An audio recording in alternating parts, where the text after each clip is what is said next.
Look এই ভার্বটার পর আমরা চারটা প্রিপোজিশন ব্যবহার করতে পারি। কোন চারটা প্রিপোজিশন? এখানে আমরা লিখি অ্যাট, লুক অ্যাট হয়, লুক ফর হয়, লুক আফটার হয়, লাস্টলি লুক ইনটু হয়। এখন ব্যাপার হচ্ছে আমরা কখন লুক অ্যাট ইউজ করব, কখন লুক ফর ইউজ করব, কখন লুক আফটার এবং কখন লুক ইনটু ইউজ করব। যদি আমরা প্রত্যেকটার মিনিং ভালো মতো জেনে নেই তাহলে আমাদের জন্য অ্যান্সার করা খুব বেশি সহজ হবে।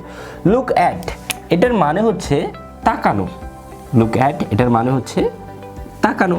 লুক ফর মানে হচ্ছে খোঁজা, লুক ফর মানে হচ্ছে খোঁজা।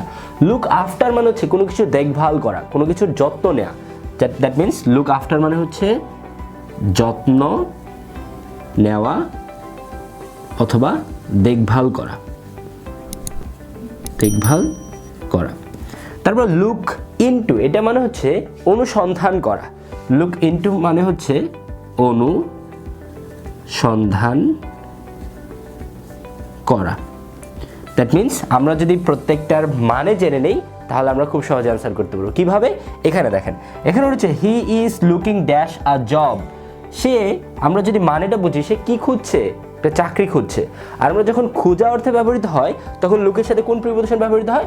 লুকের সাথে তখন আমরা ফর ইউজ করি। তাহলে এখানে কি হবে? হি is looking for a job. পরের সেন্টেন্সটা এখানে রয়েছে মাই uncle looks dash my property. এখানে বলা হচ্ছে আমার আঙ্কেল আমার প্রপার্টি দেখভাল করেন বা যত্ন নেন। তাহলে এখানে আমরা বলেছিলাম যে লুকের সাথে কোন প্রিপোজিশন ব্যবহৃত হলে আমরা যত্ন নেওয়া বা দেখভাল অর্থে ব্যবহৃত হয়, সেটা হচ্ছে লুক আফটার। দ্যাট মিনস এখানে হবে হচ্ছে my uncle looks after my property. তারপর 3 নম্বর সেন্টেন্স এখানে রয়েছে the committee is looking dash the matter. কমিটিটা হচ্ছে সেই ঘটনাটা নিয়ে বা বিষয়টা নিয়ে অনুসন্ধান করছে। আর অনুসন্ধান করার অর্থে আমরা কোন লুকের সাথে কোন প্রিপোজিশন ব্যবহার করি? সেটা হচ্ছে লুকের সাথে আমরা লুক ইনটু ইউজ করে থাকি।